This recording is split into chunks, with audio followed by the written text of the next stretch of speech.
नमस्कार, हमारे चैनल में आपका हार्दिक स्वागत है। आज हम आपको सुनाने जा रहे हैं दशरथ जी के जन्म की कथा। महाराज दशरथ का जन्म एक बहुत ही अद्भुत घटना है। पौराणिक ग्रंथों के आधार पर बताया जाता है कि एक बार राजा अज दोपहर की वंदना कर रहे थे। उस समय लंकापति रावण उनसे युद्ध करने के लिए आया और दूर से उनको वंदना करना देख रहा था।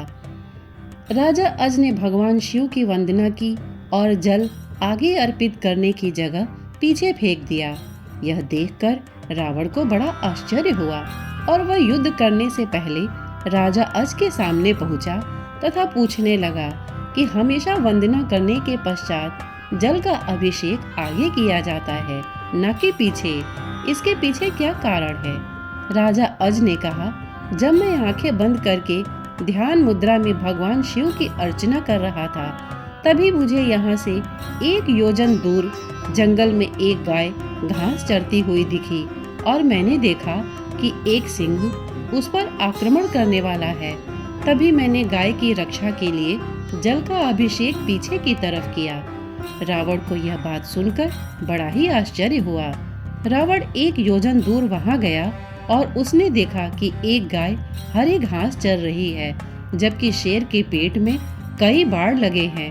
अब रावण को विश्वास हो गया कि जिस महापुरुष के जल से ही बाढ़ बन जाते हैं और बिना किसी लक्ष्य साधन के लक्ष्य भेदन हो जाता है, ऐसे वीर पुरुष को जीतना बड़ा ही असंभव है और वह उनसे बिना युद्ध किए ही लंका लौट जाता है।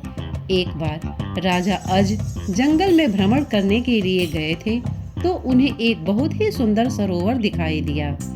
उस सरोवर में एक कमल का फूल था जो अति सुंदर प्रतीत हो रहा था। उस कमल को प्राप्त करने के लिए राजा अज सरोवर में गए, किंतु ये क्या, राजा अज जितना भी उस कमल के पास जाते, वह कमल उनसे उतना ही दूर हो जाता और राजा अज उस कमल को नहीं पकड़ पाए। अंततः आकाशवाणी हुई कि हे राजन, आप निसंतान हैं, आप इस कमल के योग्य नहीं हैं। इस भविष्यवाणी ने राजा अज के हृदय में एक भयंकर घात किया था। राजा अज अपने महल में लौट आए और चिंताग्रस्त रहने लगे, क्योंकि उन्हें संतान नहीं थी, जबकि वो भगवान शिव के परम भक्त थे। भगवान शिव ने उनकी इस चिंता को ध्यान में लिया और उन्होंने धर्मराज को बुलाया और कहा, तुम किसी ब्राह्मण को अयोध्या नगरी पहुंचाओ, जिससे राजा अज को संतान की प्राप्ति के आसार हो। दूर पार एक गरीब ब्राह्मण और ब्राह्मणी सरयू नदी के किनारे कुटिया बनाकर रहते थे। एक दिन वे ब्राह्मण राजा अज के दरबार में गए और उनसे अपने दुर्दशा का जिक्र कर भीख मांगने लगे। राजा अज ने अपने खजाने में से उन्हें सोने की अशर्फियां देनी चाहिए, लेकिन ब्राह्मण नहीं करते हुए मना कर दिया कि यह प्रजा का है, आप अपने पास जो है उसे दीजिए। तब राजा अज ने अपने गले का हार उतारा और ब्राह्मण को देने लगे, किंतु ब्राह्मण ने मना कर दिया कि यह भी प्रजा की ही संपत्ति है। इस प्रकार राजा अज को बड़ा दुख हुआ कि आज एक गरीब ब्राह्मण उनके दरबार से खाली हाथ जा रहा है। तब राजा अज शाम को एक मजदूर का वेश बनाते हैं और नगर में किसी काम के लिए निकल जाते हैं। चलते चलते वो एक लोहार के यहाँ पहुँचते हैं और अपना परिचय बिना बताए ही वहाँ विनय कर काम करने लग जाते हैं। पूरी रात हथौड़े से लोहे का काम करते हैं, जिसके बदले में उन्हें सुबह 1 टका मिलता है। राजा 1 टका लेकर ब्राह्मण के घर पहुँचते हैं, लेकिन वहाँ ब्राह्मण नहीं था।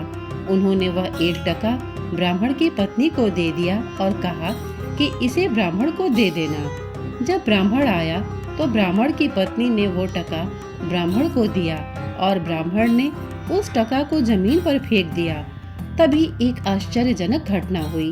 ब्राह्मण ने जहाँ टका फेंका था वहाँ गड्ढा हो गया। ब्राह्मण ने उस गड्ढे को और खोदा तो उसमें से सोने का एक रथ निकला तथा आसमान में चला गया। इसके पश्चात ब्राह्मण ने और खोदा तो दूसरा सोने का रथ निकला और आसमान की तरफ चला गया। इसी प्रकार से 9 सोने के रथ निकले और आसमान की तरफ चले गए और जब 10वां रथ निकला तो उस पर एक बालक था और वह रथ जमीन पर आकर ठहर गया। ब्राह्मण उस बालक को लेकर राजा अज के दरबार में पहुँचे और कहा, राजन, इस पुत्र को स्वीकार कीजिए। ये आपका ही पुत्र है जो 1 टका से उत्पन्न हुआ है तथा इसके साथ में सोने के 9 रथ निकले जो आसमान में चले गए, जबकि ये बालक 10वें रथ पर निकला, इसलिए ये रथ तथा पुत्र आपका है। इस प्रकार से दशरथ जी का जन्म हुआ था। महाराज दशरथ का असली नाम मनु था। ये 10 दिशाओं में अपना रथ लेकर जा सकते थे, इसीलिए दशरथ के नाम से प्रसिद्ध हुए। श्रोतागण, प्रस्तुत कथा आपको कैसी लगी हमें कमेंट करके अवश्य बताइएगा। साथ ही इतने धैर्य से इसे सुनने के लिए आपने अपना बहुमूल्य समय दिया, इसके लिए आपका बहुत बहुत धन्यवाद। नमस्कार।